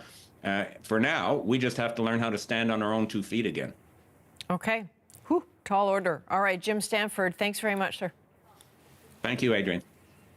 So let's turn now to CBC's Catherine Cullen, very busy, hosting Power and Politics this week and working the phones constantly. Joins us now from Ottawa with more on the potential impacts of these new tariffs. What are you learning, Catherine? I mean, the word is wait, Adrian. As we were talking about earlier, so much changes so quickly with Donald Trump. I don't think you need to be a very astute follower of politics to realize that he says one thing, he changes his mind. So the federal government, the people I've been speaking to, say they want to see something in writing. They want to know what they are reacting to, and they're not really prepared to engage in much speculation about what might come next. It's important to see what is decided, which was very much, again, what we were hearing last week when we were talking about a 25% tariff across the board, 10% on Canadian energy. We do have some sense of what a path forward could look like if indeed Donald Trump does execute on what he was talking about yesterday evening, right? We only need to look back to 2018 when Trump did put in place 25% tariffs on aluminum, 20% on steel, 10% on aluminum. Canada responded with counter tariffs, right? We all remember the Florida orange juice, the Kentucky bourbon, the very specifically chosen items intended to put maximum political pressure on particular jurisdictions in order to try to pressure politicians there to get the United States to back off these tariffs. Eventually, a solution was found, but it took almost a year. Now, again, we're still waiting to see. Donald Trump has said this. What exactly is it going to look like? Important to note that, of course, this would have a real impact on Canada because they are, of course, the biggest suppliers of aluminum and steel to the United States based on the most recent figures. There is a roadmap from last time, although I think we're also seeing very clearly that Trump 1.0 and Trump 2.0 don't seem to be quite the same thing. So could the political pressure that Canada would hope to mount have the same effect? And it would be happening, of course, with the backdrop of this 30-day reprieve. Well, what if Trump goes ahead with across-the-board tariffs, right? This is just this question of potential escalation, although perhaps part of the reason we don't want to get too far ahead of ourselves. So, Catherine, I think we're in a situation now where Canadians are wounded, right? They're deeply offended by these suggestions that this country is not a viable country without the United States. They are afraid for their water, critical minerals, for the sovereignty, for the essence of what it means to be Canadian. They're afraid for the idea that this country, you know, it's being floated, may not exist. So that's a message politicians are receiving. And then they go on the U.S. networks and talk to Americans. What are they saying to Americans? Yeah, and we've really seen, I mean, earlier in the hour, Karina Roman was playing that clip from Jagmeet Singh on CNN. Doug Ford is supposed to be on CNBC this hour. Danielle Smith she invited a crew up to Alberta from Fox News. She's appeared on numerous networks from Alberta. There are a few things that I think we see happening when these conversations take place. First and foremost, trying to get the American public on side, trying to get this into the discourse. Hey, your good friends in Canada, think about this. Donald Trump promised you that he would make life more affordable. Tariffs, be they sectorally specific, steel and aluminum, or across the board, are ultimately going to result in making things more expensive. So why can't we just work together? Surely there's something we could do that's in everybody's best interest. But I think it's important to understand the backdrop that argument is happening against. I was looking at the New York Times just before we spoke, Adrian, and the lead story on the app right now, and you know, obviously there's a lot of news being generated by the Trump administration, is Donald Trump provoking a constitutional crisis? So you think about everything from him saying he wants to get rid of the penny to his comments about DEI. There is so much happening. And if you listen to people like former Trump advisor Steve Bannon, who would say, in fact, that is the strategy, right? Muzzle velocity, maximum number of news stories so that nobody can focus on one thing. Well, if you're Canada and you're trying to get in there and say, hey, guys, I know you don't think about us a lot, but please understand this should be on your radar, that's a pretty challenging pitch to make. I think it's also important to understand that these opportunities to speak on U.S. media, I mean, think about Mark Carney doing a sort of soft launch of his Liberal leadership campaign on The Daily Show. They are also intended for domestic consumption here in Canada, right? There is something about putting on this Captain Canada cape, and it does make, I think, a lot of Canadians feel good to see somebody from their country out advocating for our country, inevitably being asked, well, hey, why don't you guys want to join us? And saying, you know, we like you very much, but we're quite happy with the country that we have in one form or another. I think Doug Ford is obviously using that to his political advantage, or trying to in the Ontario election campaign, because those same options aren't necessarily available to Bonnie Crombie or Merritt Stiles. But there's both a domestic political purpose and one certainly for the United States, which is intended to help with this whole push towards Team Canada. I don't know about you, but I've had so many appeals from American colleagues and friends, in some cases extended relatives, saying, sorry. It seems to be, you know, the notion of hurt seems to have landed, but the notion of hurt domestically, I don't know that we've heard that yet. We're going to keep an eye on it. I would imagine by the time you start hosting Power and Politics this afternoon, we might know something. Can you give us I don't know. Can you give us I'm not going to predict the future, Adrian. I'm not going to guess what we will or won't know in about 2.5 hours' time. Right. But what I can promise folks, if they tune in, is that we are obviously going to be covering this story from a multitude of angles.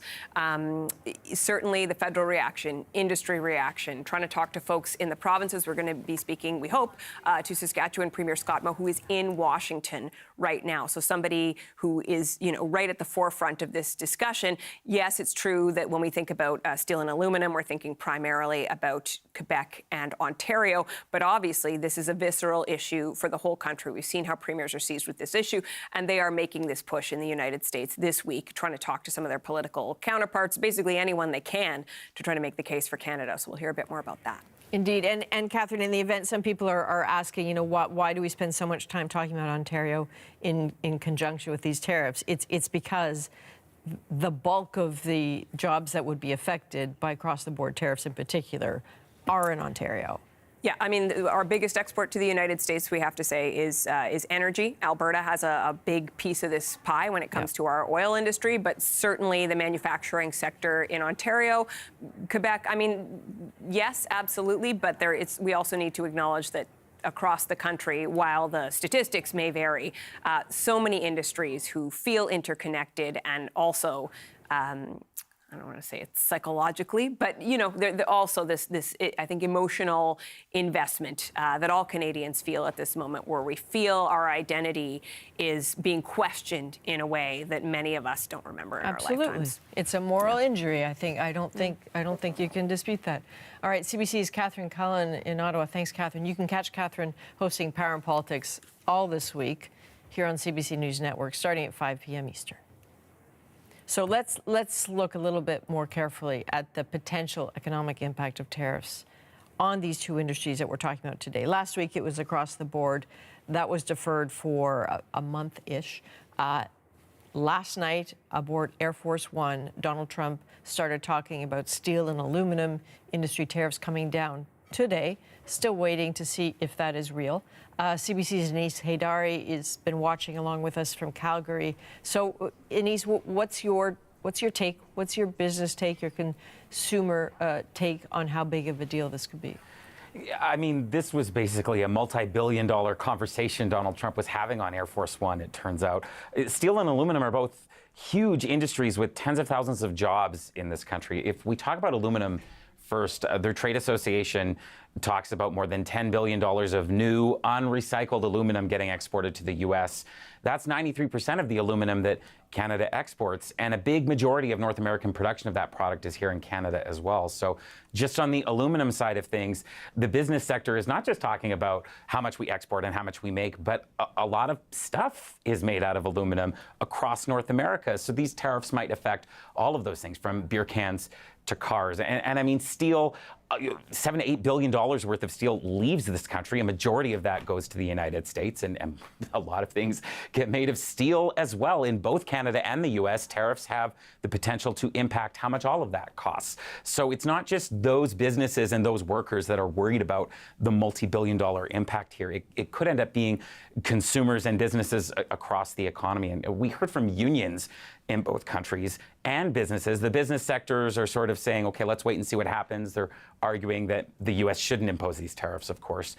We heard from the United Steelworkers today in a statement, and that union has said that if these tariffs go ahead, the federal government must be prepared to respond just as strongly and deal with the impact of this new chapter of this crisis on our jobs. So clearly the steelworkers want to see new policies from the federal government if these tariffs come into play. They're talking about what they say is domestic procurement policies.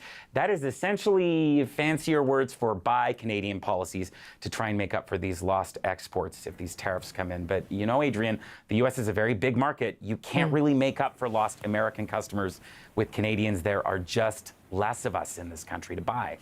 Is there any indication, Anis, though, of any kind? I mean, it's only been a few weeks that we've been really pushing hard in this country, seeing these pushes to buy Canadian. Are you seeing any impact at all south of the border on that, or even in the coffers of Canadian companies?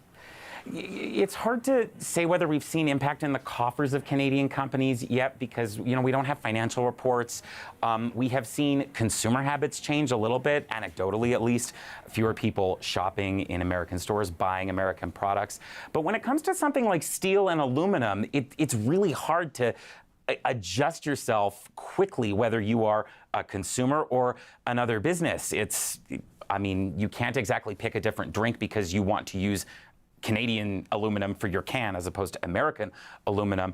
What we will end up seeing out of these businesses and then through the economy as a whole is if these tariffs come into play, there will definitely be job losses in the United States at first because they need so much of our steel and aluminum to make their stuff. And those costs will go up. There will probably be layoffs to make up for that. We saw that happen with the tariffs in 2018. But there will be price increases across the board as well, and that will eventually trickle down to consumers. This isn't the type of industry that you can just sort of swap out a Canadian product for an American product and vice versa, Adrienne. Man, the helplessness Canadians feel right now, Anis, I think is really challenging for this country. I think it's really emotional.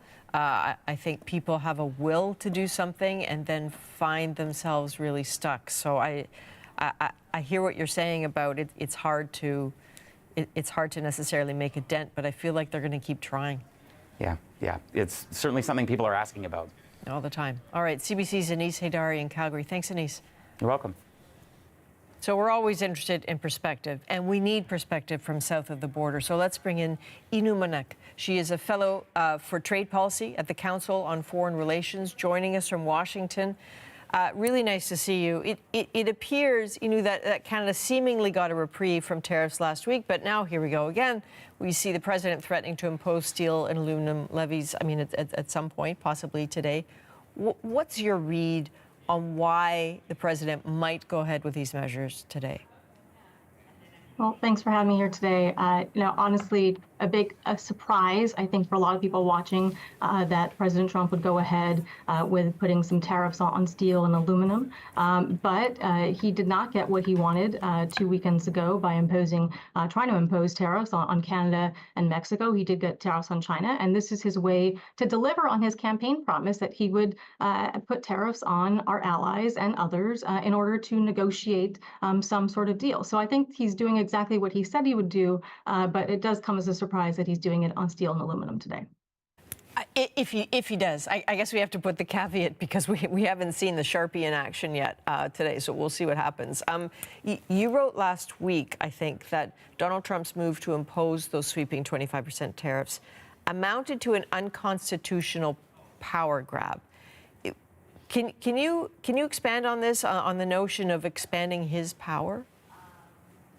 Well, what we saw during Trump's first term in office was that he used a lot of obscure U.S. laws to impose tariffs for various reasons. Now, the ones that he tried to impose 2 weeks ago on Canada and Mexico were under a law called the International Emergency Economic Powers Act, which gives sweeping authority to the president to impose tariffs in the name of national security. That did not work. In the end, he negotiated something with Canada and Mexico. But what I think he's probably going to use to impose these steel and aluminum tariffs are a law that he already used in 2018, and that's called Section 232, which basically allows the president to impose tariffs for national security reasons as well. Remember, there's already a 25% tariff on steel and 10% tariff on aluminum that still applies to most of our allies.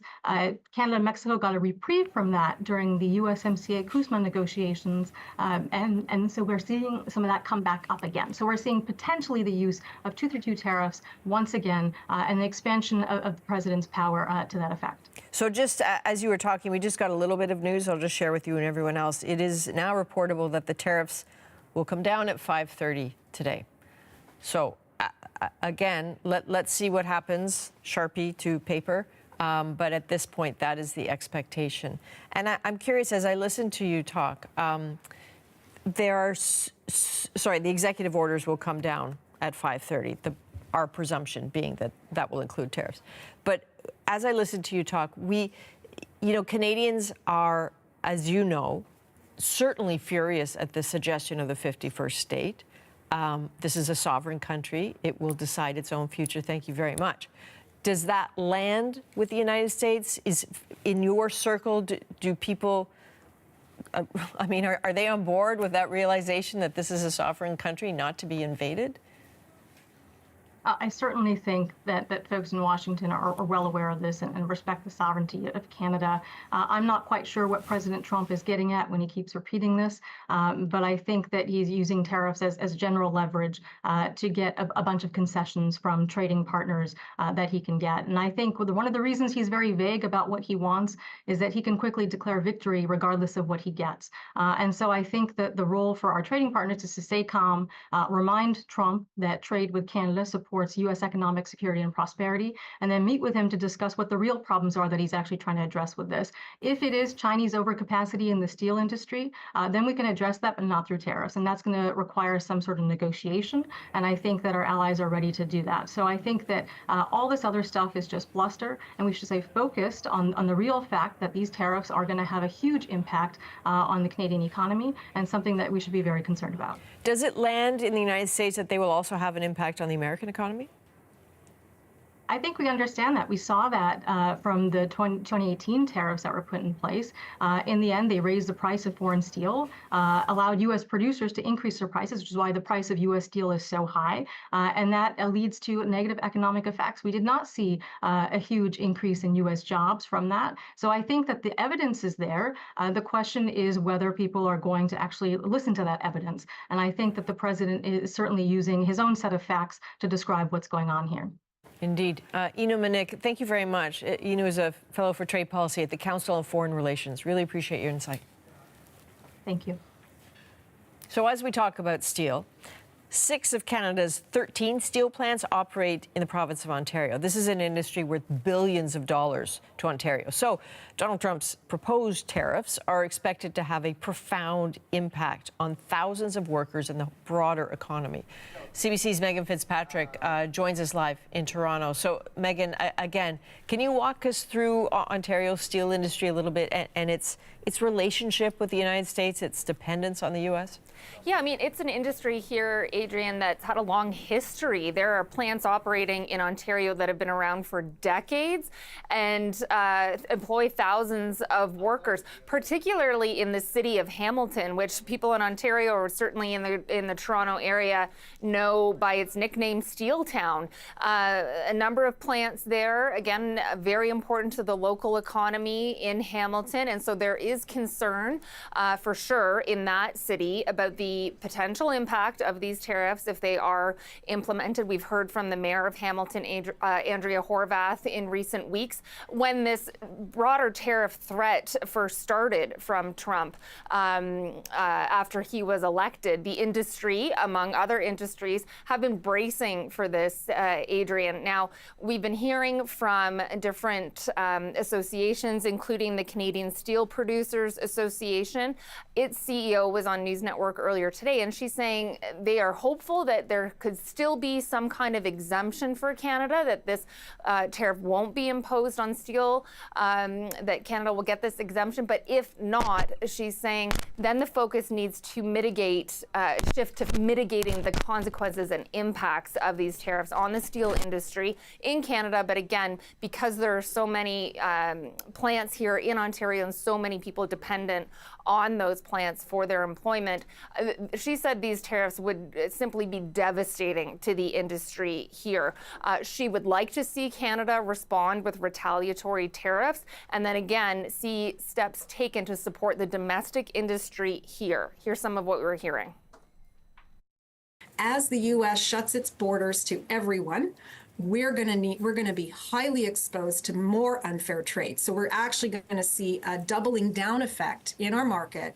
We'll have lost the U.S. access, and we will have more unfairly traded imports flooding our market. She said Canada and the U.S. have made a lot of progress in recent years in terms of working together.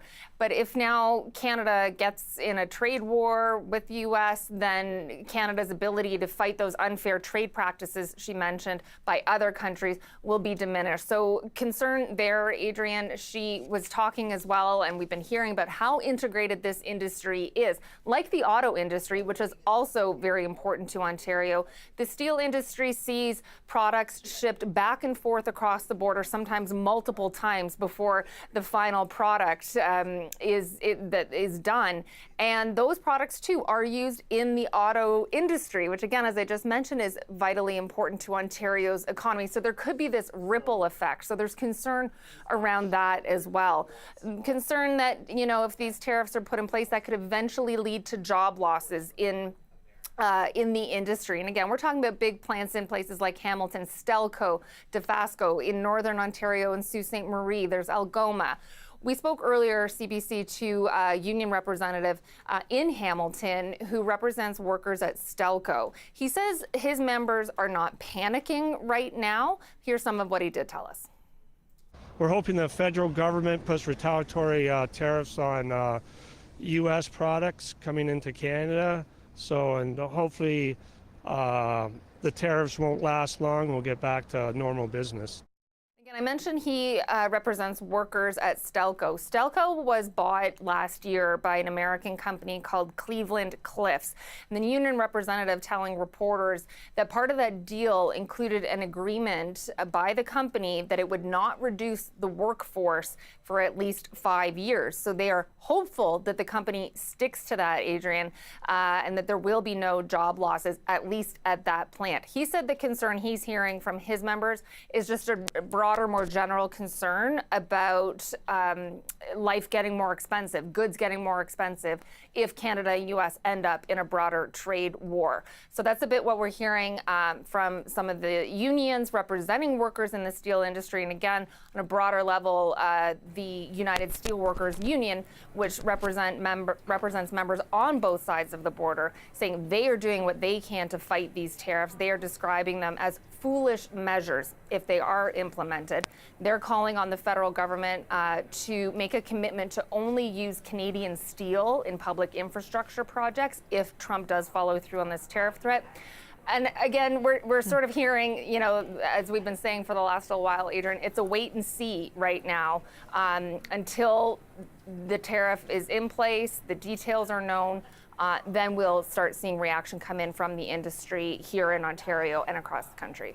Indeed. Megan, thank you. And it's so interesting. We talk about the wait and see. Think of all the conversations that are not happening, all the urgent files that are not being tended to because of this odd limbo that this country finds itself in. It's exhausting and a big problem. All right, Megan Fitzpatrick in Toronto, thank you. Welcome. A reminder to our viewers, too. So we now understand that the signing of the executive orders that had been scheduled for 1 o'clock has been moved to 5:30. No explanation for that. And also no understanding of what will happen at the signing of those executive orders. Will there be a camera there? Will it be closed to the press? Will we see it live? Will we see tape turned around after? Will we simply see a wire story? We don't know.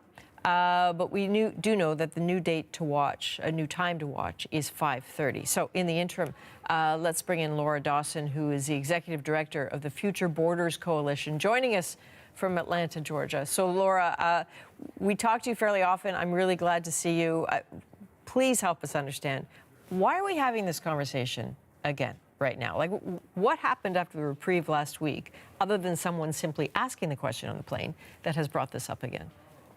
Yeah, why are we having this conversation again? Is it Monday? Okay, so just a week ago, we were scrolling and refreshing our phones to see whether we had a reprieve 7 days ago. And so for 6 days, we've had a bit of a reprieve. And now we are back in the same situation.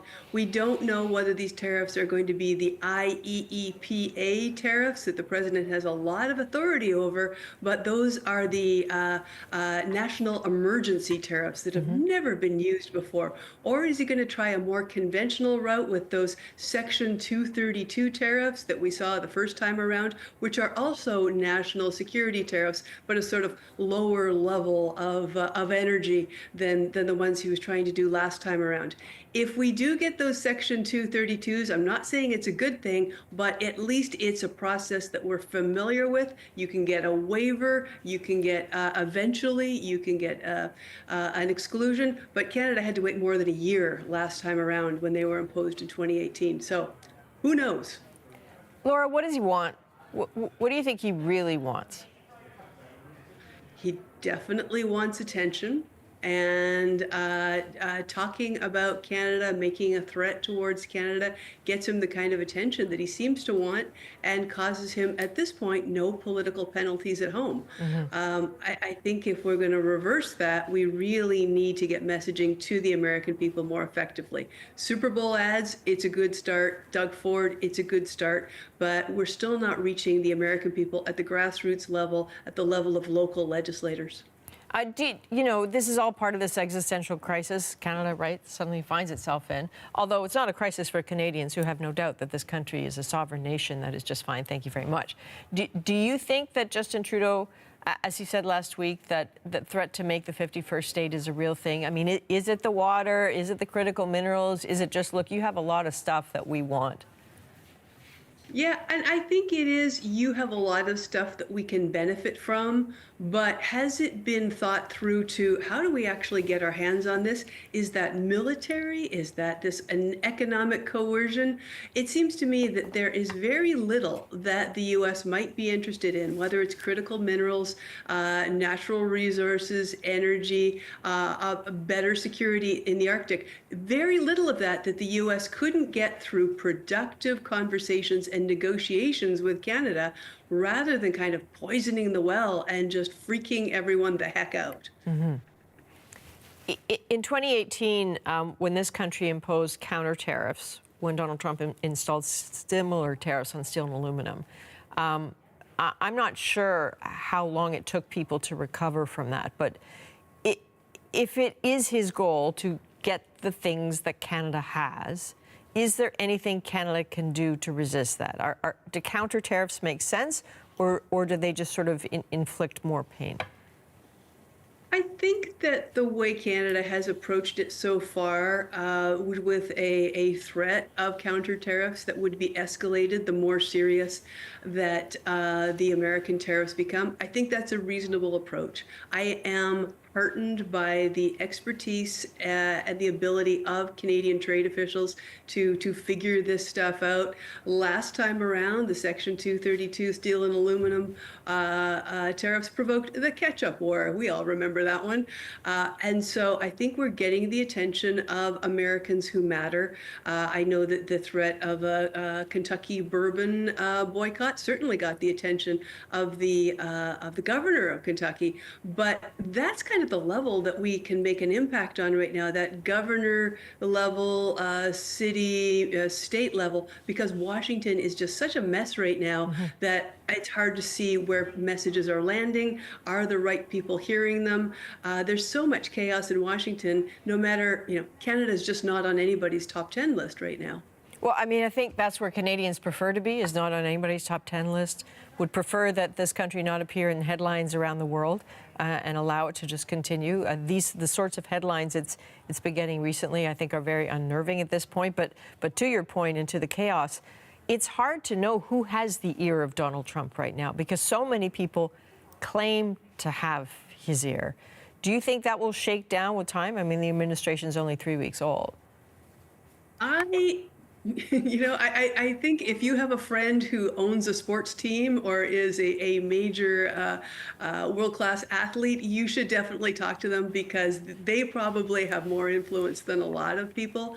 But what I'm hopeful of is that as things return to maybe not normal, but sort of institutionalized chaos in DC, that we will see the cabinet appointments who are really oriented towards stable markets, like the Secretary of the Treasury, like the Secretary of Commerce.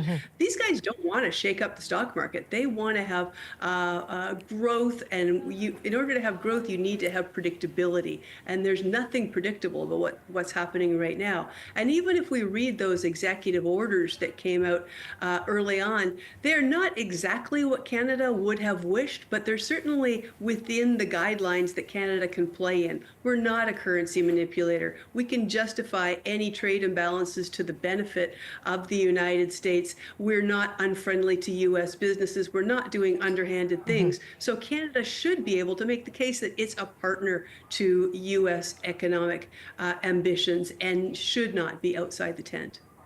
Indeed. I really appreciate that. Good point about the stock market. For a president who looks at the stock market as akin to a poll. Yeah, that's a very good point. Laura Dawson is the executive director of the Future Borders Coalition. We reached her in Atlanta, Georgia. Thank you, Laura. Thank you. So one more time, let's head to CBC's Catherine Cullen, who's again in Ottawa with more on the potential impacts of these new tariffs. I'm sure your neck is sore from the Washington whiplash effect again. How is a Canadian to make sense of where this country stands now economically and politically? I think we have to be very frank that it is a time of uncertainty, a time where Canadians are trying to keep our footing. We don't know if we're going to be the target of Donald Trump's ire, whether we may simply get some blowback as he aims at other targets. I mean, this latest iteration, the steel and aluminum tariffs, yes, it is Canada that will principally be affected ahead of all other countries, but this is not specifically, to the best of our knowledge, about Donald Trump's gripe with Canada. And then always the question of the extent to which he will follow through, he will stick to his word. I will say that sense of whiplash, this sense of fatigue from the sort of political chaos, that's a lot better than actually being the recipient. And we're still waiting to see. Donald Trump will sign executive orders later today. Will he go through with what he has pledged to do, knowing that both his concern about Canada and his concern about steel and aluminum are long-standing issues for him?